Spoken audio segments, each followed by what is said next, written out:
बिस्मिल्लाहिर्रहमानिर्रहीम। अस्सलाम वालेकुम स्टूडेंट्स। आज के लेक्चर में हम मिसलेनियस एक्सरसाइज चैप्टर 1 के क्वेश्चन नंबर 4 और 5 सॉल्व करेंगे। लेक्चर स्टार्ट करने से पहले मेरे चैनल को जल्दी से लाइक, सब्सक्राइब और शेयर ज़रूर कर दीजिएगा ताकि हर न्यू आने वाली वीडियो का नोटिफिकेशन आपको मिलता रहे। तो स्टार्ट करते हैं। Question number 4 is use the properties of exponents to simplify each of the following. -2 power 3, -2 power -4 और -2 की पावर कुछ भी नहीं है, तो जब पावर कुछ भी ना हो तो यहाँ पावर 1 होती है, डिवाइडेड बाय -2 पावर -3। अब देखिए यहाँ बेस सेम है और पावर्स डिफरेंट हैं, तो जब भी बेस सेम हो तो हम product rule of exponents apply करते हैं, यानी कि बेस सेम है और आपस में दोनों नंबर्स मल्टीप्लाई भी हो रहे हैं, तो जो पावर्स होती हैं वो इस केस में ऐड हो जाती हैं। तो यहाँ से हम इसको इस तरह से लिख सकते हैं -2 और इन सब की पावर्स को ऐड कर लेंगे, 3 plus -4 plus 1 divided by -2 power है -3। ये हो जाएगा 3 -4 प्लस 1, तो 4 - 4 यानी कि 4 - 4 तो 0 ही होता है, डिवाइडेड बाय -2 पावर है -3।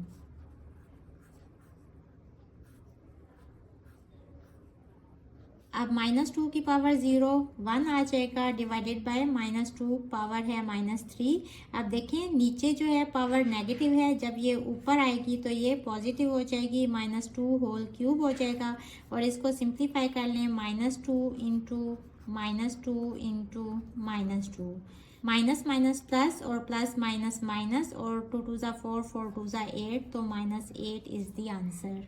क्वेश्चन नंबर 4 का सेकंड पार्ट है 2 power 1/2, 2 power 3/4 divided by 2 power 1/2,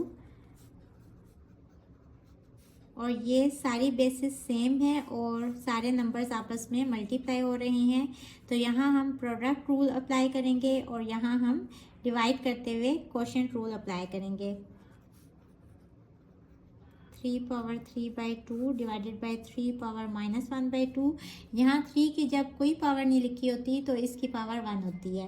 अब ये दोनों नंबर सेम है, ये कट जाएंगे, तो यहाँ रह जाएगा 2 पावर 3/4, और यहाँ हम प्रोडक्ट रूल अप्लाई करेंगे। बेस सेम है तो पावर्स ऐड हो जाएंगी। प्रोडक्ट रूल क्या है, a power m into a power n। जब बेस सेम हो तो पावर्स ऐड हो जाती हैं। और क्वोशिएंट रूल क्या है, जब बेस सेम हो तो पावर्स माइनस के साथ आ जाती हैं, m माइनस n। अब यहाँ क्वोशिएंट रूल अप्लाई करेंगे, 3 पावर 1 प्लस 3/2, और ये ऊपर जाके हो जाएगा माइनस इंटू -1/2,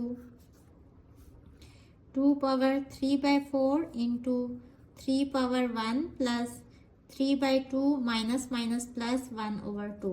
अब इसको सिंप्लीफाई कर लेंगे, 1 प्लस 3/2 प्लस 1/2 को एलसीएम सेम करेंगे। यहाँ नीचे 1 है तो सेम करने के लिए 2 से मल्टीप्लाई करेंगे, तो ये हो जाएगा 2/2 प्लस 3/2 प्लस 1/2।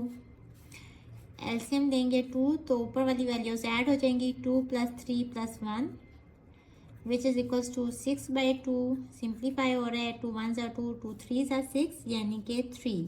तो इस सब का आंसर क्या आ रहा है, 3। 2 पावर 3/4 मल्टीप्लाई बाय 3 क्यूब। सो ये एक्सपोनेंशियल फॉर्म में हमने इसको लिख दिया, यही इसका आंसर है। आप इसको ऐसे भी लिख सकते हैं, 2 power 3/4 into 3 power cube. So this is our answer. Question number 5 is determine whether each statement is true or false.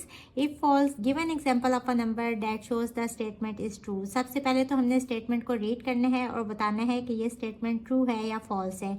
In case कि ये स्टेटमेंट फॉल्स हो तो उस सूरत में हमने कोई ऐसी एग्जांपल देनी है जो कि हमारे आंसर को जस्टिफाई करे। तो फर्स्ट पार्ट है every rational number is an integer. Page number 9 पे ये टेबल गिवन है। हमने बताना है कि क्या एवरी रैशनल नंबर इंटीजर है या नहीं। रियल नंबर्स की दो कैटेगरीज होती हैं। रियल नंबर्स में से कुछ रैशनल नंबर्स होते हैं और बाकी के इरेशनल नंबर्स होते हैं। अब रैशनल नंबर्स की आगे मज़ीद दो कैटेगरीज होती हैं। रैशनल नंबर्स में से कुछ इंटीजर्स होते हैं, यानी कि जैसे ये देख लें -5 और -4, ये इंटीजर्स होंगे, और -5 और -4 के बीच वाले जो नंबर्स होंगे वो नॉन इंटीजर्स होंगे। इसी तरह इंटीजर्स की आगे मज़ीद दो कैटेगरीज कैटेगरीज होती हैं, कुछ नेगेटिव इंटीजर्स होते हैं और बाकी होल नंबर्स होते हैं। यानी कि होल नंबर्स कौन से होंगे, 0 और 0 से आगे सारे पॉजिटिव नंबर्स होल नंबर्स होंगे और नेगेटिव सारे इंटीजर्स जो है वो नेगेटिव इंटीजर्स होंगे। अब होल नंबर्स की आगे दो कैटेगरीज होती हैं, एक तो 0 होते हैं और उसके अलावा वाले अगर 0 को निकाल दें तो बाकी नंबर्स कौन से नंबर्स बन जाते हैं, नेचुरल नंबर्स। अब उन्होंने पूछा है कि क्या सारे इंटीजर्स जो हैं वो रैशनल नंबर्स होते हैं या नहीं, तो आंसर होगा नो। क्यों? क्योंकि देखें जैसे 9/13 है, ये भी रैशनल नंबर है, but 9/13 is not an integer. तो हम इसी की एग्जाम्पल लिख लेते हैं। Statement is false.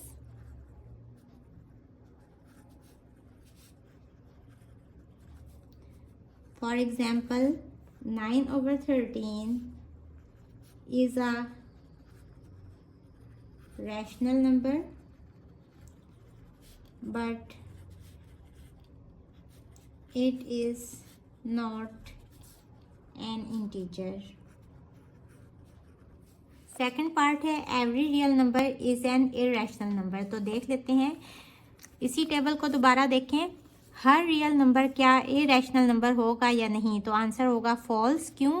क्योंकि देखें रियल नंबर्स में रैशनल नंबर्स भी आते हैं। तो सपोज हमारे पास कोई रैशनल नंबर है 7 is a real number but 7 is not an irrational number. तो यही एग्जांपल दे लेते हैं, आंसर लिखेंगे false. For example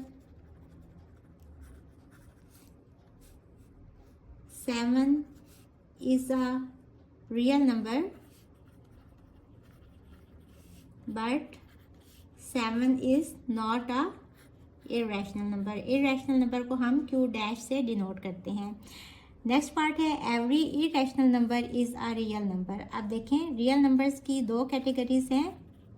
real numbers में रैशनल नंबर्स भी आते हैं जिसको हम Q से डिनोट करते हैं और इरेशनल नंबर्स भी आते हैं जिसको Q डैश से डिनोट करते हैं। तो क्या हर इरेशनल नंबर रियल नंबर होगा?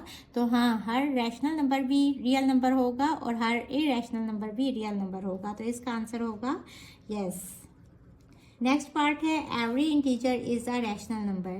तो रैशनल नंबर की आगे दो कैटेगरीज आती हैं, एक इंटीजर्स होते हैं और एक नॉन इंटीजर्स होते हैं।